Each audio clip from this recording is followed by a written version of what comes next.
And welcome back. As New York City's mayoral primary nears, candidates can actually shape the public education's future. Key initiatives, NYC Reads and NYC Solves, aims to close achievement gaps with evidence-based solutions. So far, only one top Democratic candidate publicly endorsing right now, but joining me now, we got the CEO of Teaching Matters, Lynette Guaetaferro. Thank you so much for joining us. Thank you for having me on, Daren. And as we said, education is really critical. And as we know, the mayor has to work hand in hand with the Department of Education to really make sure that things are going well here in the city. But there are some concerns. And we've got a lot of educational concerns. Literacy, we got teacher shortage, we got a whole lot of stuff. Right. And we've got the issues that you put to the forefront too, right? So from your perspective, as we're getting closer, give me a little bit of where do you see things, the lay of the land right now? So the thing that's happened in the last few years, and I'm really optimistic about this. I've been in education now for 30 years, working in partnership with the NYC schools. In the last 4, something's happened that I've not seen in my entire career. And that is sort of a unified vision of everyone working together with similar curriculum based on reading science. For the first time, every teacher across the district is rowing in the same direction. And it's not just the schools. The foundations are all on board.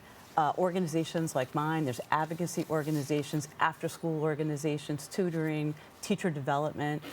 Teaching Matters is part of a group, Literacy Advisory Committee, that's been working with the schools. They really brought everybody to the table this time in a way I've never seen before. And so what we need, the candidates to know is that you're walking in to a bit of a family on this, and you've got to come to the table and commit to this work, because this is not just a new, like an old mayor's program, and we're going to throw it out, the baby with the bathwater. This is bigger than the New York City Public Schools. NYC Reads is a movement, and we need every single candidate to understand that and commit to it. Yeah. And as you look at this movement, you've seen a lot of trajectory, upward trajectory. From your perspective, let's highlight some of that upward trajectory that you've seen. I know you talked about it just a few seconds ago, but share a little bit more about how you've seen things flow in the upward. So one of the things that's changed is, for the first time, every single teacher across a school has the same playbook.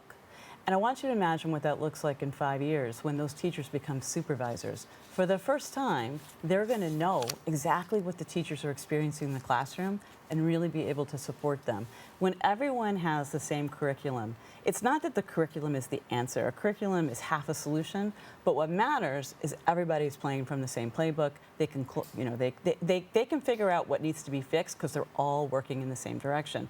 So the thing that I've seen is this ability to problem solve that's not just classroom by classroom, it's school by school, district by district. Schools can walk from one school to another and learn.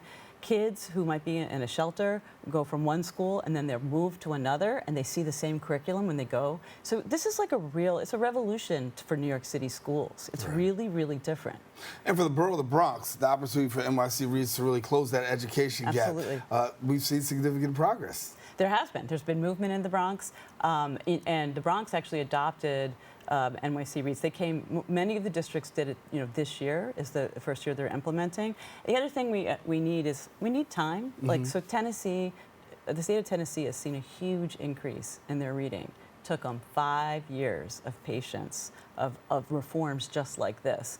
So New York is the largest school system taking on high quality instructional materials across the city, but there are others that have gone ahead, and we know it works. And so, and if we do it at this scale, it shows the nation that this is the way to go. Yeah. And people are watching us, so we need to stay the course. You're once quoted as saying these programs are not just good ideas, they're essential, and they're evidence-based solutions. Absolutely, absolutely. This is based on reading science. We know now how students learn to read. And we haven't been doing it the right way for a long time. Some of this is common sense. I was talking to some, 30 years ago, I went to kindergarten in the Bronx, and I had phonics. At some point, we lost our way. We decided to throw out some of these old school practices, and they're back. So the reading science is actually telling us that we did 30 years ago was some of the things we need to bring back. Kids need to be able to, sound out their their words, they need to be able to read with fluency, and they need to comprehend.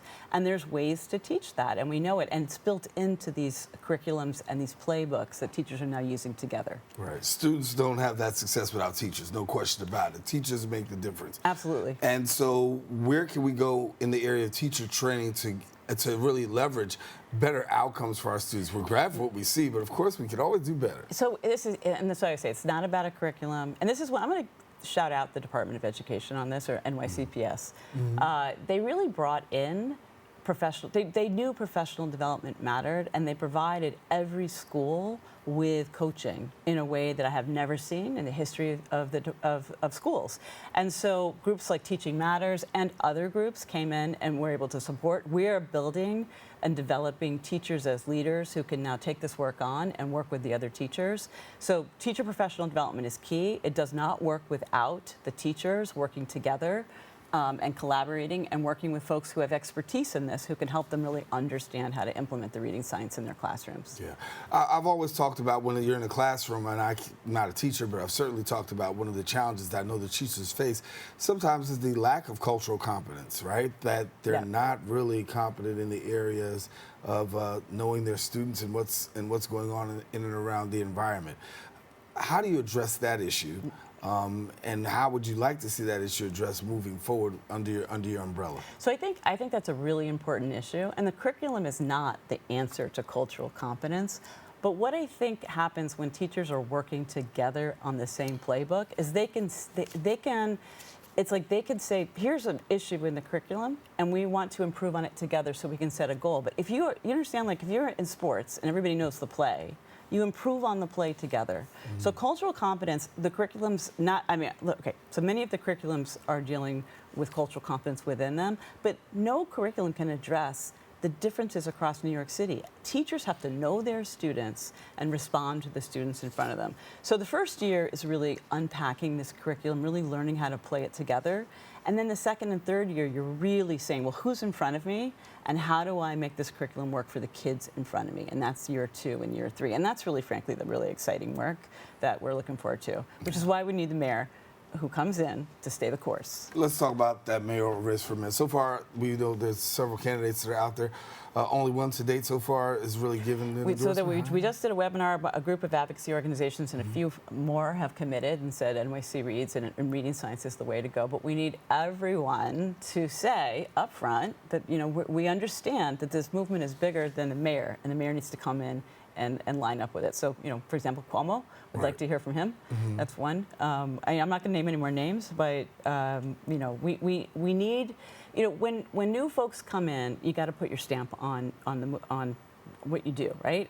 But in education, right now, put your stamp. You can improve things. You can come in and say, hey, there's some ways we can evolve it. But we need to make sure we don't throw the baby out with the bathwater, and we've got to stay the course. That's all I'm saying. And there's so much support. It's just a win to go along. You'd have the support of foundations. You'd have the support of all the nonprofits. You'd have the support of so many of the districts.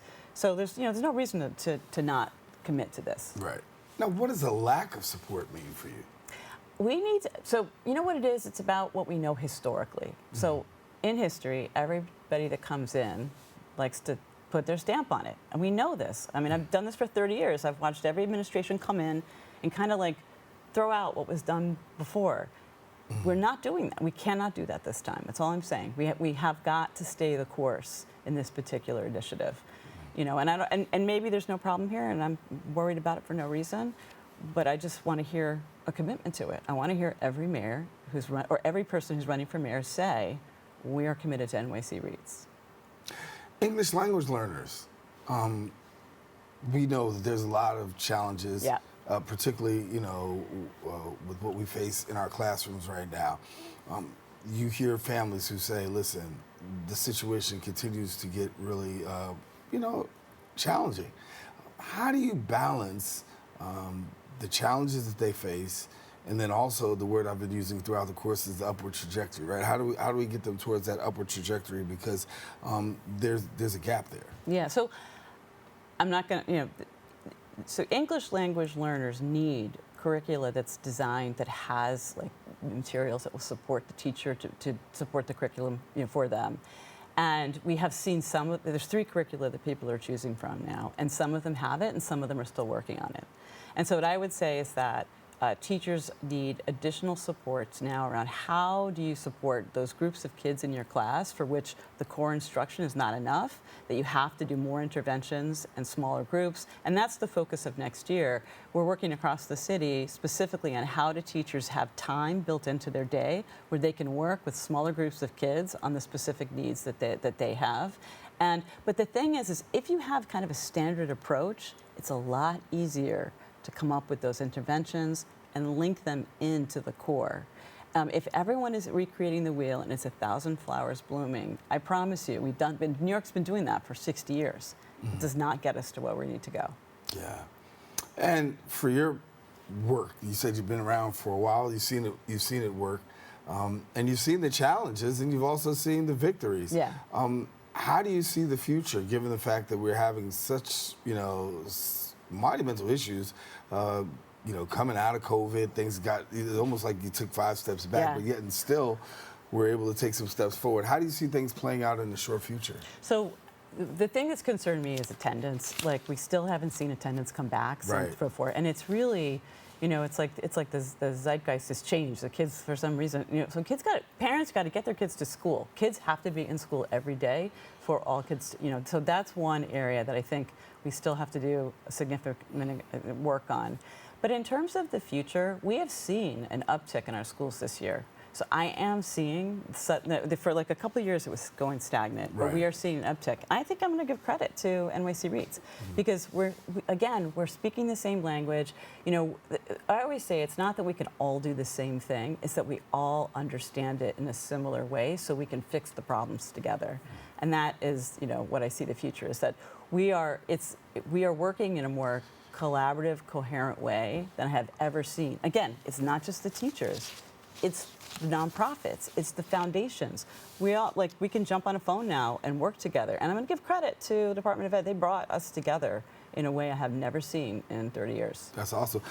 How about teacher morale? I mean, what's that like? I mean, it should be high right now. School year's about to be over. Well, that last month is a lot. Yeah.